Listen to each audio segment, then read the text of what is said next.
إن هذا العلم دين فانظروا عمن تأخذون دينكم. الحمد لله على إحسانه وشكر له على توفيقي وامتناني وأشهد أن لا إله إلا الله تعظيما لشأني وأشهد أن محمدا عبده ورسوله الداعي إلى رضوانه صلى الله عليه وعلى آله وسلم.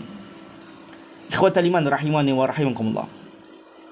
Salah satu kelompok sekte yang kemudian para ulama menganggap kelompok ini di antara kelompok yang sesat dan menyesatkan.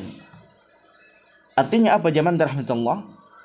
Ketika seseorang mendalami, mempelajari, mengilmui ilmu tersebut, maka bisa orang tersebut sesat, dan ketika dia mungkin menjadi da'i, menjadi penceramah, maka konsekuensi dari apa yang dia ilmui, apa yang dia sampaikan, maka dia bisa menyesatkan, maka sesat dan menyesatkan. Di mana zaman rahmatullah subhanahu wa ta'ala, orang-orang sufi ini, mereka ini berjalan di atas sifat gulu di dalam beragama kepada Allah subhanahu wa ta'ala. Khususnya zaman rahmatullah dalam dua keadaan. Keadaan yang pertama, hampir semuanya sumber pendalilan orang-orang sufi itu dibangun di atas mimpi. Ketika mereka bermimpi demikian-demikian, maka esok harinya mereka kemudian menyampaikan kepada mad'unya, kepada orang-orang yang mengikutinya. Maka tidak sedikit zaman rahmatullah kita mendapatkan ajaran-ajaran sesat, sikir-sikir tertentu, wirid-wirid tertentu, amalan-amalan tertentu yang mereka dapatkan dari mimpi mereka. Mereka mungkin diantaranya mengatakan, tadi malam saya bermimpi berjumpa dengan Nabi SAW dan kemudian mengajarkan kepada saya wirid tertentu, zikir tertentu, thariqah tertentu, yang kemudian thariqah ini bisa memberikan ini dan bisa mendatangkan manfaat ini. Ataukah zaman rahmatullah subhanahu wa ta'ala, orang-orang sufi ini berdongeng bahwasanya ketika dia dalam keadaan tersadar, dalam keadaan duduk, dalam keadaan berzikir, dia kemudian didatangi oleh Nabi SAW. Atau mereka mengatakan mereka didatangi oleh malaikat Jibril alaihissalam. Atau kata mereka didatangi oleh Nabi Khidir dalam keadaan terjaga. Padahal zaman rahmatullah subhanahu wa ta'ala, keyakinan batil sufi seperti ini sudah jauh terlebih dahulu para a'immatul arba, Abu Hanifah, Imam Malik, Imam Syafi'i, Imam Ahmad, mengingatkan kaum muslimin akan bahaya daripada ajaran-ajaran sufi tersebut.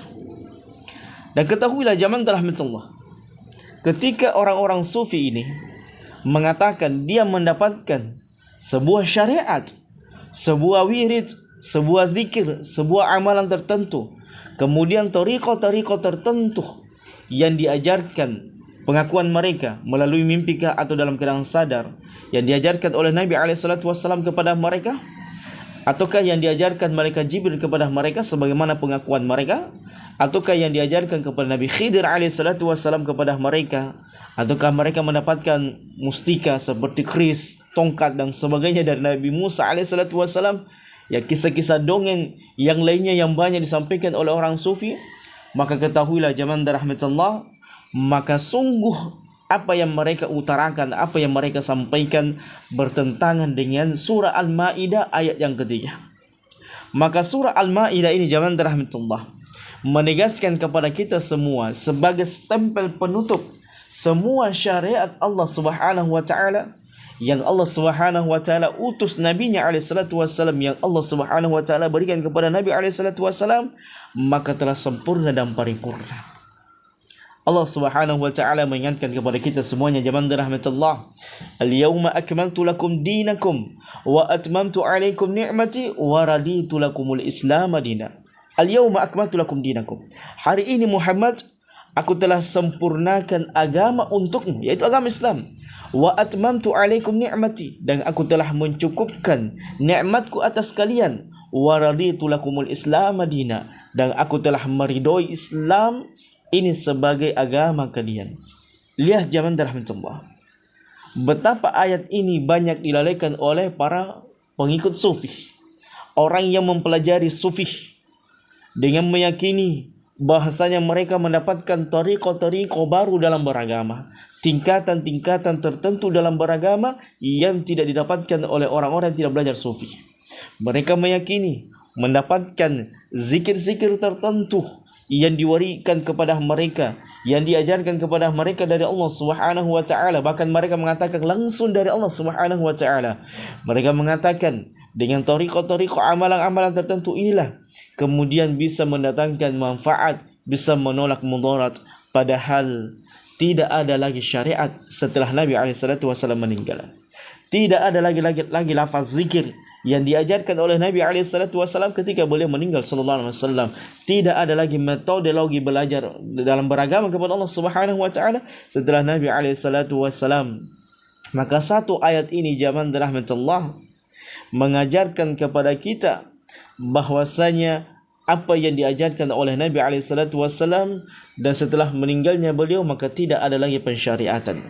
Dan lihat ketika Nabi SAW berada di Haji Wada, maka kemudian beliau mengatakan, Allahumma fashhad, ya Allah saksikan aku, di mana aku telah menyampaikan semua risalah darimu.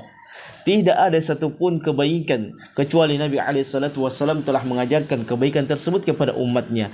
Dan tidak ada satupun keburukan yang akan menimpa umat ini kecuali Nabi SAW telah memberikan pengajaran dan warning kepada kita semuanya untuk menjauhi perkara tersebut. Oleh karenanya jamaah rahmatullah, tidak patutlah seseorang itu kemudian meyakini ada wirid selain dari wirid yang diajarkan oleh Nabi SAW. Ada zikir tertentu yang dia dapatkan melalui mimpi atau melalui jalan-jalan tariqah yang kemudian dia dapatkan dari orang-orang yang sebelum mereka. Apakah Nabi SAW yang telah meninggal, ataukah Nabi Khidir SAW, ataukah mereka langsung menerima dari Allah Subhanahu wa taala. Maka ketahuilah jamaah rahmatullah, inilah diantara alasan mengapa kita harus meninggalkan ilmu sufi dan tidak mempelajari ilmu sufi, sebab ilmu sufi dibangun di atas mimpi-mimpi yang tidak jelas. Begitu pula dengan warisan-warisan dari imam-imam mereka atau mursyid-mursyid mereka yang juga mendapatkan hal tersebut dari mimpi-mimpi mereka.